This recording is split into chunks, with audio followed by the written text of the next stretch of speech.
What's up everybody, welcome back to Axom. My name is Junior and today we're doing our weekly Nintendo news recap episode, so let's get started.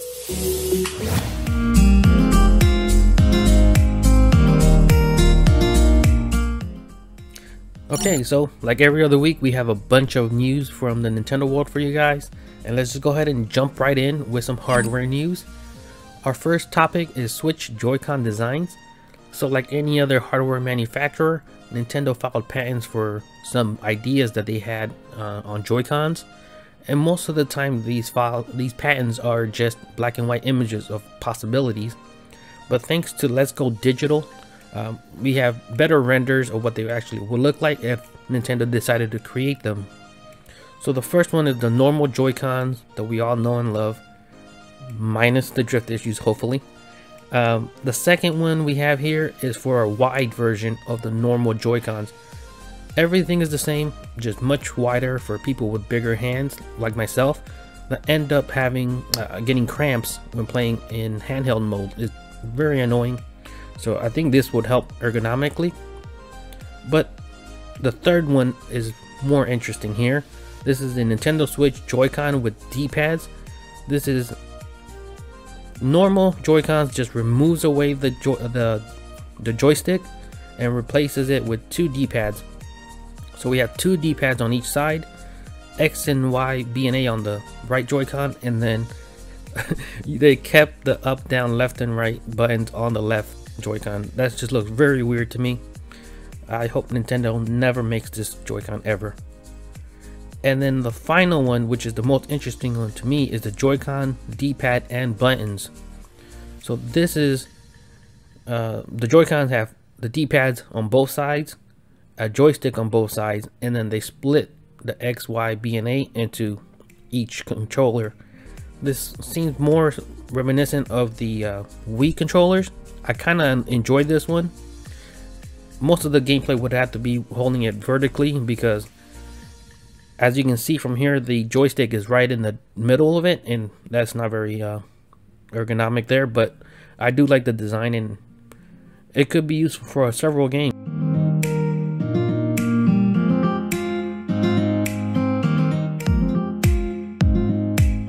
But that's enough of that. Let's go ahead and jump over to a Nintendo prototype system is for sale. So long ago in a galaxy far away, Nintendo and Sony were working together on what was known as the Nintendo PlayStation. There was, back and forth between Nintendo blaming each other for what happened.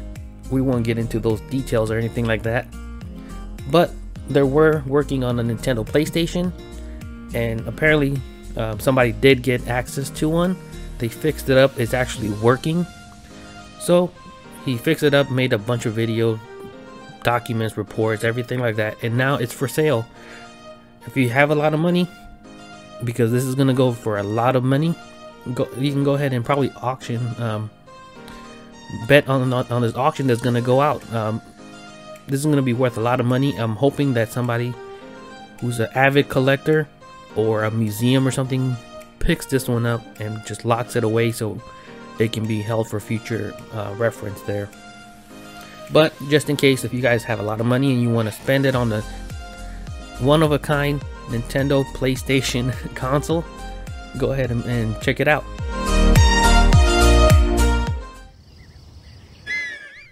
Alright, let's go ahead and move over to some hardware rumor news.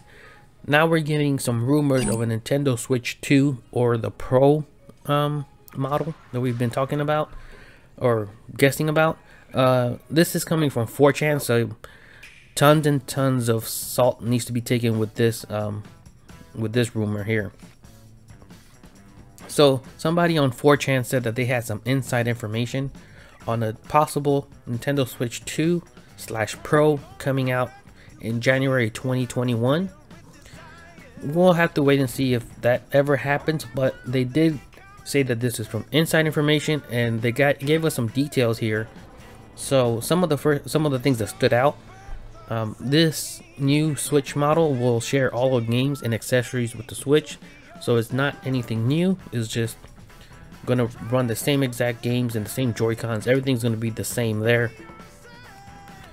The one other part here is that it's going to be exclusively for home, so it's not a Switch. You cannot take it out of the dock or anything like that. You can't play it handheld.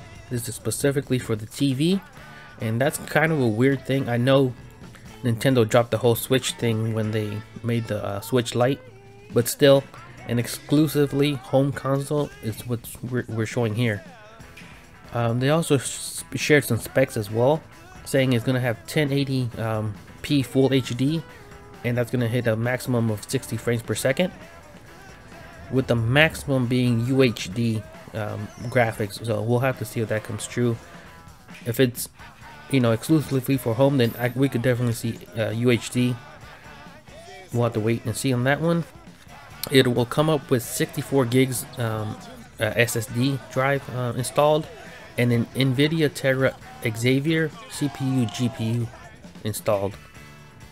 For input and output, we have 2 USB-Cs, 2 USB-As, and 2 HDMIs. So that's what we have so far. Once again, this is from 4chan, so tons of salt with this rumor. This is not gospel, it's not completely confirmed yet, but that's what we have for now.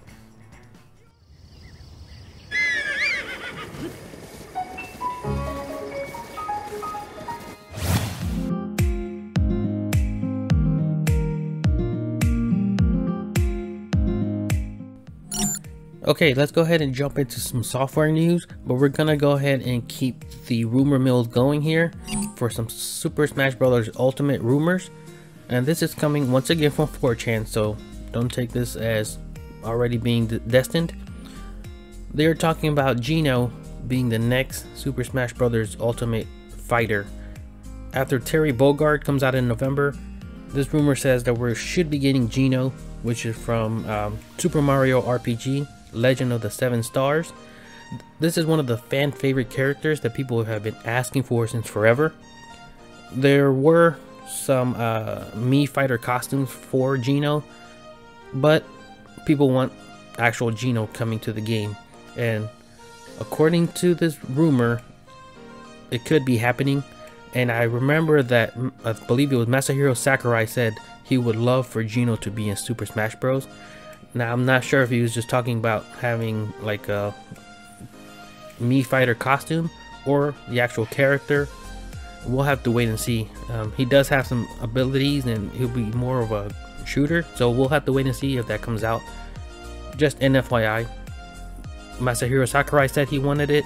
Now we have rumors from 4chan, so it could be a possibility that our next fighter could be Geno. Let's cross our fingers and see what happens.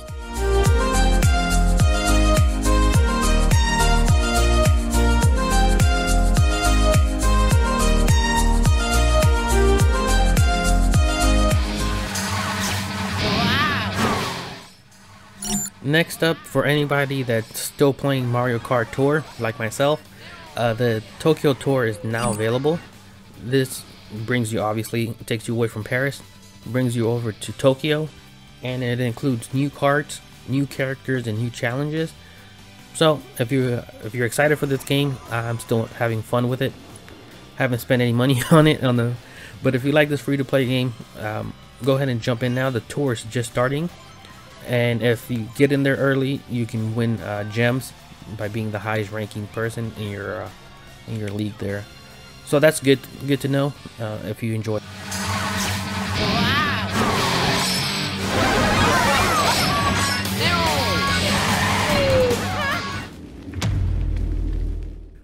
Now let's move over to some sad news, unfortunately, and we have Doom Eternal has been delayed. So Developer ID Software announced that Doom Eternal would be delayed just all around for every system, but even longer for the Nintendo Switch version, unfortunately. So the game was initially supposed to come out November 22nd of this year, but now for whatever reasons they need to work on it longer, make it better. The game is now expected to release on March 20, 2020. For the PC, PS4, and Xbox, with a later, not yet announced date for the Switch version.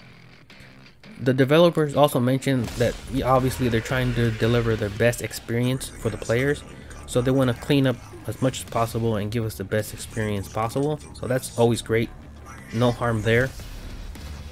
But they did announce that fans who pre-order Doom Eternal will receive a copy of Doom 64 for free as well. I believe that was supposed to come out earlier, but now it's going to be included in your pre-order and will also be available on March 2020. They also updated it and let us know that there's a new invasion mode that will be available after launch. In this invasion mode, this is pretty cool. You can enter another player's game and control one of the demons. So if somebody's playing online, you can just join their session as a demon and, you know, battle it out against each other. That's a pretty cool addition. I like that. But we'll have to wait and see March 2020 for everybody else, and then we'll wait until they announce it for the Switch. So unfortunately, it's been delayed until next year.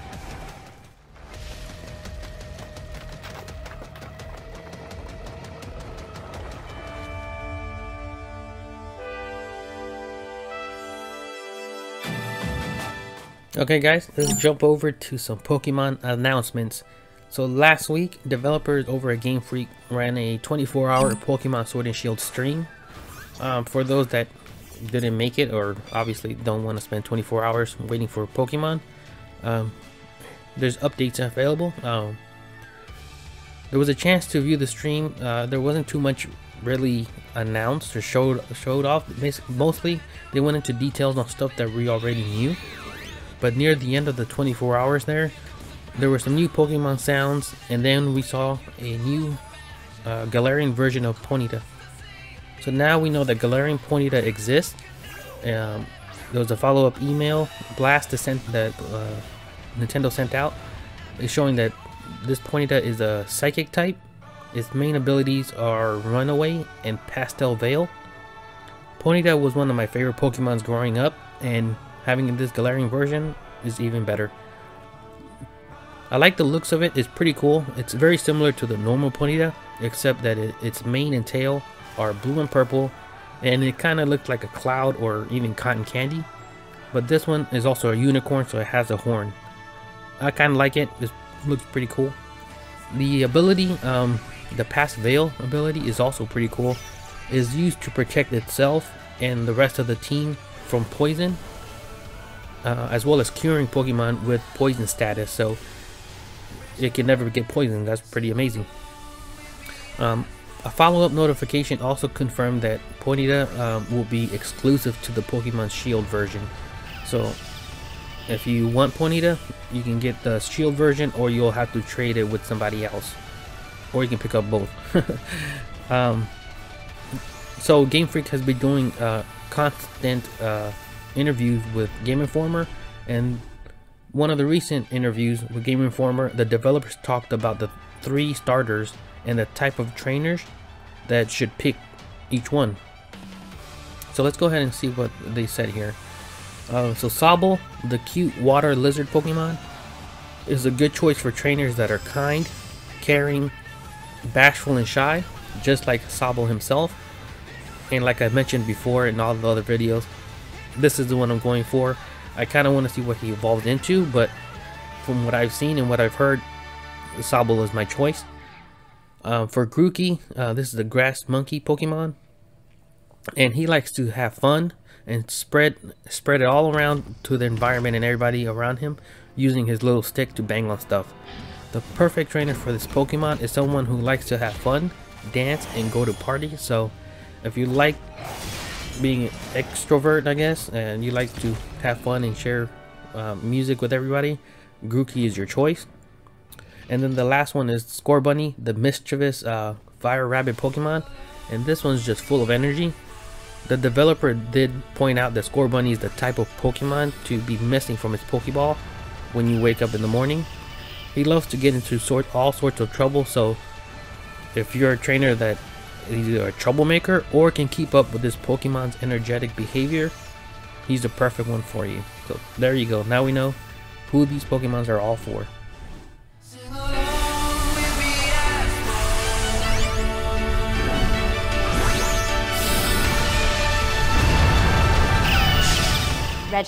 This year, we want to make Nintendo's experience at E3 better than ever.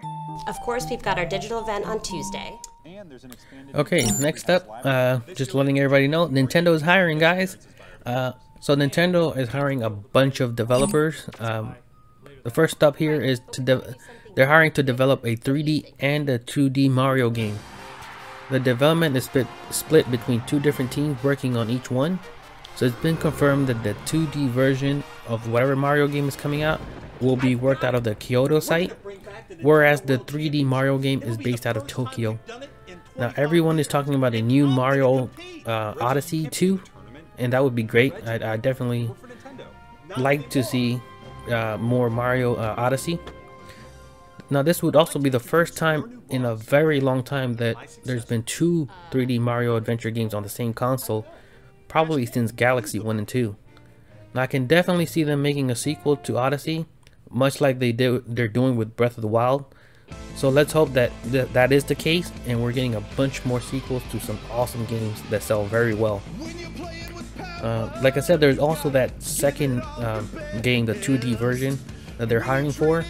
Now this is much harder to figure out what exactly they're doing, since we have Super Mario Maker 2 already.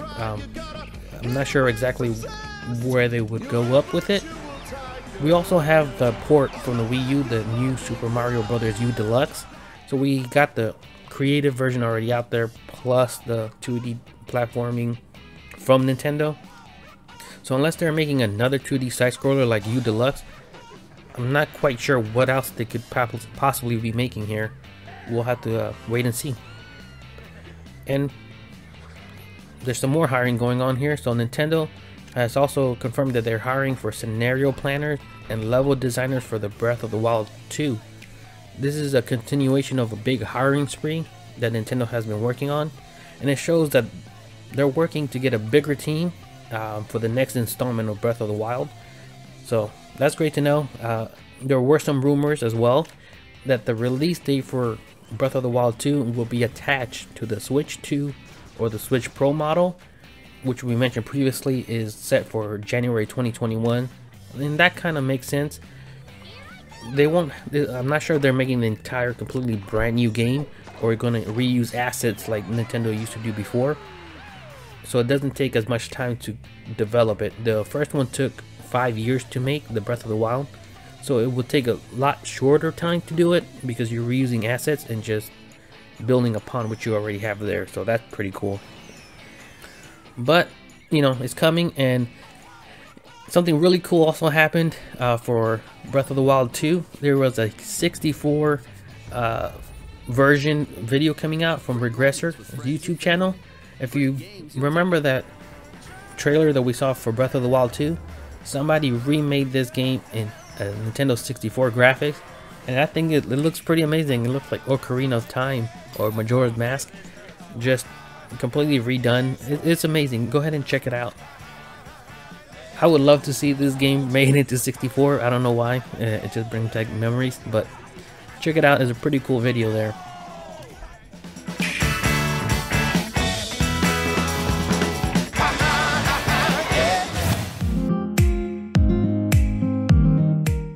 Okay everyone, if you liked the video, make sure to give us a thumbs up. It really does help us out. We also encourage you to subscribe to our channel and possibly consider supporting us through Patreon. And lastly, make sure to let us know in the comment section which of these games you're most interested in, what exactly you think Nintendo is doing with a 2D and 3D Mario game, and if you're picking up Pokemon Sword or Shield or both. But for myself and the entire Axom team, we thank you for your support and hope to see you in the next one. Take care everybody.